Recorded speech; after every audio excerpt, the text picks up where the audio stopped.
Hola a todos y bienvenidos a este vídeo en el que vamos a explicar los apartados 3 y 4 del tema 12. Eh, el apartado 3, actos del hombre y actos humanos, es una mera diferenciación entre dos términos, ¿vale? Entre dos conceptos. No me parece complicado y voy a pasar bastante rápidamente por encima de ello. Por otro lado, el apartado 4 sí que es verdad que vamos a observar cuál es la raíz de estas dos palabras, de moral y de ética. Y en base a ello vamos a centrarnos en diferentes conceptos. Por ejemplo, el concepto de virtud y el concepto de vicio. Y así como el concepto de temperamento y el de carácter, el concepto de hábito, bueno, y otra serie de conceptos que ya iremos viendo. Y al final de este apartado vamos a hacer una pequeña diferenciación en el ámbito académico entre los términos moral y ética, que bueno, ya veis que yo siempre, en casi todas las ocasiones hasta ahora lo he usado como sinónimos, pero sí que es cierto que en ámbitos académicos se puede hacer una diferenciación entre ambas. Y os explicaré cuál es. Entonces, arrancamos con ello. En el apartado 3, actos del hombre y actos humanos, es una diferenciación que hace la filosofía muy sencilla. Simplemente podemos decir que tradicionalmente la filosofía ha llamado actos del hombre a aquellos que no tienen relevancia moral. Y los actos humanos son aquellos que sí que tienen relevancia moral. Vamos a ver si podemos explicar esto bien. ¿Veis? El caso de los actos del hombre, podemos decir que no son libres en absoluto, ¿no? Porque derivan de nuestra naturaleza heredada. Son actos reflejos, no sé, por ejemplo, el pestañear involuntariamente, ¿no? O procesos biológicos, por ejemplo, de hacer la digestión, ¿no? Algo así, no es algo deliberado que ya ha decidido, no. Pues a esta serie de acciones podríamos llamarlas actos del hombre. Sin embargo, los actos humanos sí que son aquellos actos que son libres, por así decirlo, ¿no? Que decidimos nosotros. Llevan consigo la libertad. Y aquí sí que quiero que atendáis a las características de los que llamamos actos humanos, que son, en primer lugar, conscientes, creo que esto todos lo entendemos, ¿no? Somos conscientes de ello, de esa acción que realizamos. Intencionales, ¿qué significa esto? Intencionales, que tienen una intencionalidad, que tienen una intención, que tienen una dirección, ¿no? Que apuntan a algo. Pretendemos algo con ellos, ¿no? Motivados, que ha habido algo que nos mueve a ello, ha habido un motor para esa acción. Deliberados, es decir, que han sido fruto de una decisión, ¿no? Decididos, ¿no? Lo mismo. Responsables e imputables. ¿Responsables por qué? Porque puesto que los hemos decidido libremente, somos responsables de ello, ¿no? Y imputables, pues porque no se nos pueden imputar, somos los autores, ¿no? de esas acciones. Entonces, ahora relacionando esto con los términos que explicábamos en los vídeos anteriores, de moral como contenido y moral como estructura, podemos decir que algunos de estos actos humanos sí que son relevantes para la moral como contenido, pero no todos. Es decir, algunos de estos actos humanos sí que podemos calificarlos como buenos, ¿no? Bondadosos o malvados. Pero hay otros que no. Hay otros que son simplemente irrelevantes, ¿no? Y no estamos hablando de estos, de los actos del hombre, ¿no? Como parpadear involuntariamente. No, estamos hablando de actos humanos, es decir, actos libres, decididos, deliberados, responsables, imputables, etcétera, pero que no tienen una repercusión moral directa. Es decir, no podemos hablar de ellos como en tanto que moral como contenido, ¿no? No son ni buenos ni malos. Ejemplos de esto, pues imaginaros que yo decido que esta tarde, bueno, iba a poner el ejemplo que hay aquí, que es ir al cine, pero como los cines creo que todavía no están abiertos, pues imaginaros que esta tarde decido salir a dar un paseo, ¿no? En principio, salir a dar un paseo no tiene por qué ser algo ni bueno ni malo, no tiene un contenido moral fuerte en principio, ¿no? No es relevante moralmente. Sin embargo, si yo decido siguiendo con el ejemplo de aquí, si queréis, eliminar vidas humanas, ¿no? Matar a alguien, digamos que eso sí que tiene una relevancia moral, ¿vale? Entonces sí que podríamos hablar de ello en tanto que moral como contenido. Yo creo que está todo bastante claro. La diferencia entre actos del hombre y actos humanos. Las características de actos humanos, también tenéis que saberlas de este apartadito, que son estas de aquí. Y saber que no todos los actos humanos son relevantes para la moral. Que hay algunos que son irrelevantes, ¿vale? Decidir rascarme la cabeza, por ejemplo, ¿no? Eso es irrelevante, no es algo moral bueno o malo, pero decidir ponerme en huelga de hambre para eh, defender el planeta, por ejemplo, sí que sería un acto humano con, eh, con la, de acuerdo a la moral como contenido. Bueno, creo que está claro. Pues pasamos al siguiente apartado, el 4, los nombres de moral y ética. Bueno, moral proviene de mos moris, que es palabra latina, y significa simplemente, moral significa hábito o costumbre. Ética proviene, sin embargo, del griego, ¿no? De ethos, que significa prioritariamente carácter. ¿Cuál sería la relación entre ambos? Pues vamos a ir viéndolo. Como hemos dicho, el hombre ha de hacer su vida a través de elecciones que se traducen en actos. Esto ya lo habíamos dicho antes. Cuando repetimos un tipo de acto de los que llamamos humanos, actos humanos, y que son los libres, hechos con conciencia, con voluntariedad y responsablemente, muchas veces lo convertimos en una costumbre o en un hábito. Cogemos así el hábito o costumbre del paseo, o del estudio esforzado, o de la puntualidad, etc. Es decir, ¿qué estamos diciendo aquí?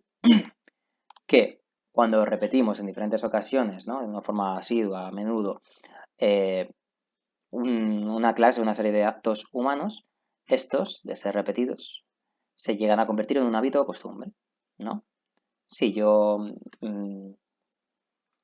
resulta que un día me levanto muy pronto, ¿no? Madrugo mucho, esto, si yo no, los 3 días anteriores he estado levantándome tardísimo, esto no sería ningún tipo de hábito, ¿no?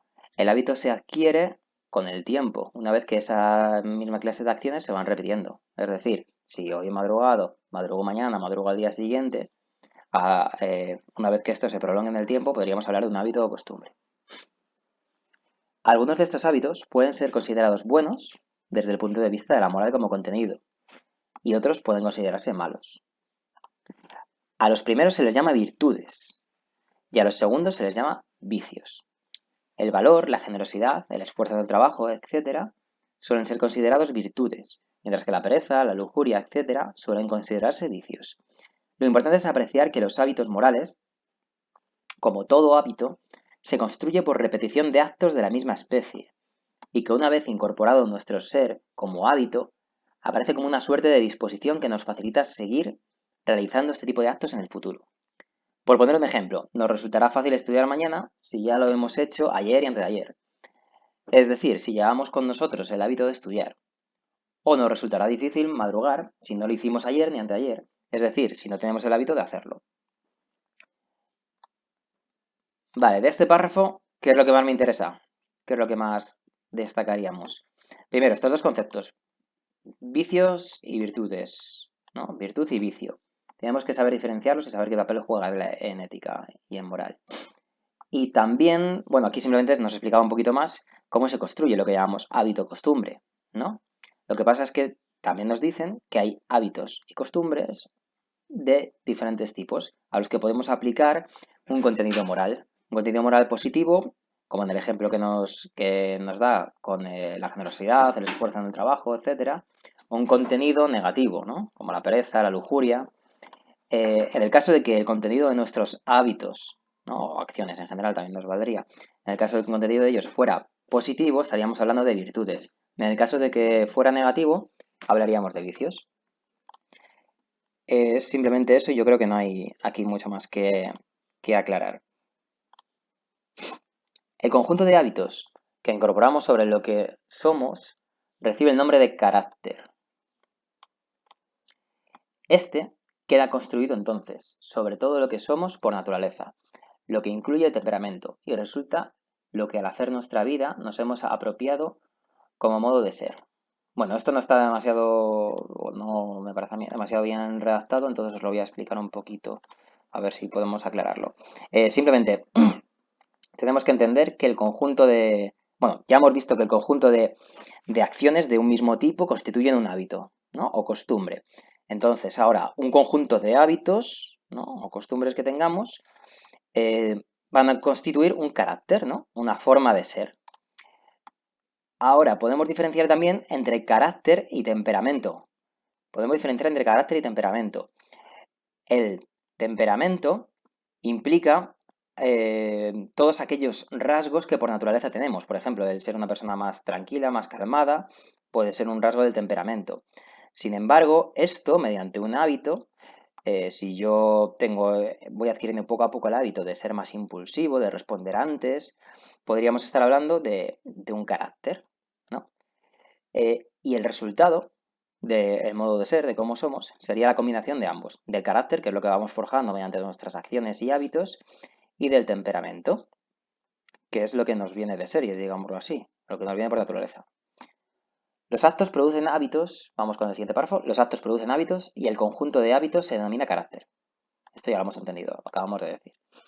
Del término latino, que designa el hábito o costumbre, ¿no? Moral, y del término griego que significa carácter, derivó el término ética, ¿no? Entonces veis cómo ambos términos, moral y ética, se encuentran, ¿no? Hablamos de hábito, cuando hablamos de, en principio, originariamente, ¿no? Y respecto a las raíces de estas dos palabras, en la moral, pues nos lleva a todo lo que tiene que ver con esto que hemos visto, que es los hábitos, ¿no? El hábito o costumbre. Y la ética nos llevaría a todo lo que tiene que ver con el carácter, ¿no? Cómo se forja ese carácter dependiendo de los tipos de hábito que adquiramos. Pero ahora, bueno, eso respecto a la raíz. Pero ahora aquí en este último párrafo vamos a diferenciar académicamente, ¿no? En las facultades, en las universidades, cómo se diferencia ética de moral. Porque nosotros lo hemos estado usando y generalmente se usa sin ningún problema como sinónimos. Es decir, significa lo mismo, ¿no? Pero técnicamente, académicamente, sí que podemos dar un significado diferente a estas dos. Y si estamos discutiendo algo en concreto, está bien que lo conozcáis y que lo empleéis. Entonces, académicamente, ¿en qué se diferencian ética y moral? Pues digamos que la ética, no hace falta leer el párrafo entero, os lo puedo explicar de manera más sencilla. Podemos decir que la ética es la reflexión filosófica sobre la moral. Es digamos que es el campo, es la disciplina dentro de la filosofía que se ocupa del ámbito moral. Y la moral sería el conjunto de principios y normas que guían nuestras acciones individuales, lo que cada uno de nosotros consideramos que es bueno o que es malo, nuestro código moral, valga la redundancia. Entonces, si queréis lo leemos aquí para terminar. Ética es la disciplina filosófica que reflexiona sobre la moral, sobre aquello en lo que consiste, con lo que se relaciona, sobre cuáles son sus condiciones y su fundamento último, etc. Moral haría referencia al objeto sobre el que se reflexiona. Las normas morales, el bien moral, la dimensión del hombre como sujeto moral, etc. Sin embargo, lo cierto es que se usan indiferentemente estos términos y en general no suelen dar problemas. Bueno, pues hasta aquí el apartado 4. Espero que se haya comprendido y si no, simplemente me lanzáis vuestras dudas, o bien por la plataforma, por Edmodo, o escribiendo directamente en la publicación del vídeo. Un saludo a todos y cuidaros mucho.